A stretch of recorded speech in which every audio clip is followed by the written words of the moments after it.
Welcome to this Age of Empires 4 HRE build order. It's going to be a feudal age rush, and we're going to have a lot of army in the feudal age looking to either be aggressive or even just defend our position in case we're being pushed. And the first things first is we're going to queue a second scout. We're going to play this as though we're going against the French, and that will mean we're going to go for an army composition of horsemen and spearmen. That's what I like to get against the French. We're going to open up with spearmen, of course, because we're expecting those knights to be in our base very soon. And let's get rocking and rolling. So first things first, queue up a second scout. And we take our first scout to find as many sheep as possible. We take 3 villagers off of the food there to build a house and then go to gold. Taken 2 there so far, so that's fine. 3 in total now. And there's lots of adaptations you can do in the feudal age with this build. It's very flexible, so you can go for different army compositions if you're against different civilizations. You know, if you want to opening up with double arch range, if you want to instead open up with horsemen and archers. There's lots of adaptations we can do, and I'll talk through the numbers. But just as a heads up, if it's easier for you, I will post a build order PDF for this. It'll be, you know, if you have access to the PDFs already, it will be there in the updated version. If you don't have access to the PDFs and you're interested in it, do check out the video description. It'll have the information there. But of course, I'm going to go through the numbers here anyway, so don't feel like you need to do that. And new villagers go to food there. We're going to be getting 8 in total on food before we transition new villagers to go to wood. And what we'll need to do now is just take that prelate. He's inspiring, so we'll get the gold villagers inspired a little bit there. We'll share the love with the inspiration there. The gold villagers matter too. Alright, there we are. Back to the middle there, back to the food villagers in terms of inspiration. So we want 8 on food now. And we need to think about where we want our Ark and Chapel. So with my numbers in terms of the build orders, I always plan this as though we're going to be building the Ark and Chapel influencing the villagers on food. So just bear that in mind in terms of the numbers. I really would recommend having the Ark and Chapel on the food or inspiring the food. So let's just have a think about this, what we want. We probably want the Ark and Chapel here actually. Let's bring the sheep closer to this edge because this will be a nice position for the Ark and Chapel. So a bit further afield with our scout now.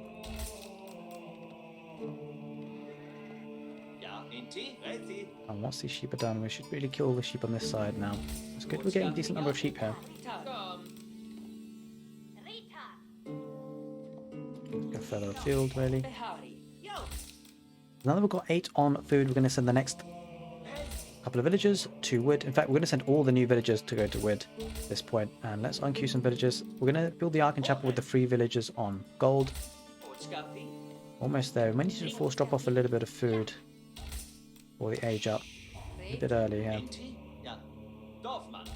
Let's build that lumber camp. Build it there, that's a decent spot.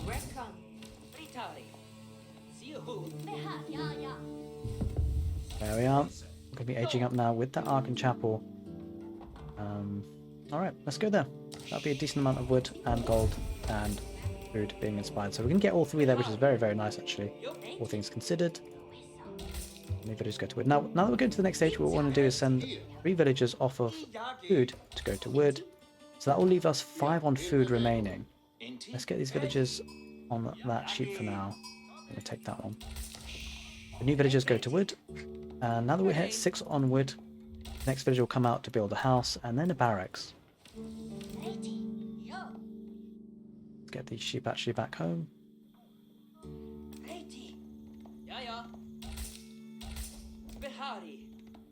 Let's find out what our opponent's doing. Such a quite key part of the game to know what your opponent's doing. We say new villagers to wood. We're even grabbing their sheep, which is a nice touch. There's his scout. There's his berries. There's his gold. 2 on gold. Okay, not that many. Okay, what we want to do now, because we're going to go for horsemen and spearmen, we want to have in total 11 villagers on food and 5 villagers on wood. So we've got 5 on food at the moment, so we're going to queue or kind of control group 6 villagers off of wood because we want to get those villagers to food once we hit the feudal age. Let's get that barracks down now with the villager. That barracks nice and early, or as early as we can afford it. We could have maybe got it a little bit earlier actually. It is what it is. These villagers are building the Ark and Chapel. We'll go back to gold. And really, my cue to go to food here, back to food to make 11 on food, is when the barracks is built, really. That's when I tend to go back. Get these sheep back here. A little bit more to be discovered here. Okay, let's get those spearmen queued up. And now let's get those villagers on to food. Let's get that prelate inside the Ark and Chapel. Now we're looking good. So we're going to take a villager off of wood to build a stable. We've got 11 on food, so we want up to 5 on wood. So one more is going to be coming out before we're really happy.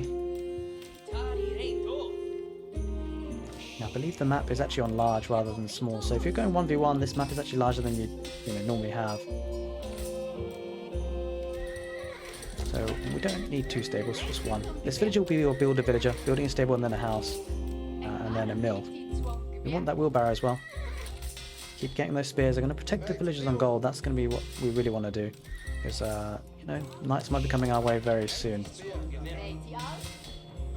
Okay, now with the stable running, we're getting the horsemen now. As you can see, we're producing everything we need. This is a nice build order. Everything running smoothly, spending the food we need. We've got 5 villagers on wood. We've actually got 6, so I'll just take one off. We can now transition to go to food, because we've got quite heavy food units, horsemen and spears. We want to go to food. We can think about going to gold if we want to kind of go towards a faster castle age or get some upgrades. Because of the wood now, we can actually drop a blacksmith and get those upgrades. And as you can see, things moving very, very nicely for us. So let's talk about numbers here. I'm going to take my foot off the pedal. We're actually going to get wheelbarrow as soon as we can. We could actually afford double broadaxe as well, but I tend to like getting wheelbarrow first. In any case, so we're going for horsemen and spearmen, as you can see. And because of that, we wanted 11 on food on the transition after feudal age, and then 5 on wood. The rest after that you can play around with. The villagers going to food, gold, just do it according to your need. Might need to drop another stable, another barracks, especially if against the French. The plan ahead, if you're going for horsemen and archers as an army composition, or spearmen and archers, you want to have 9 on food and 7 on wood. And don't forget, I'm talking about 9 on food. Those 9 villagers will need to be inspired. Just bear that in mind. So 9 on food, 7 on wood if you're looking for horsemen and archers, or spearmen and archers. So I hope you guys enjoyed this video, and if you did, do give it a thumbs up. Take care, and see you next time.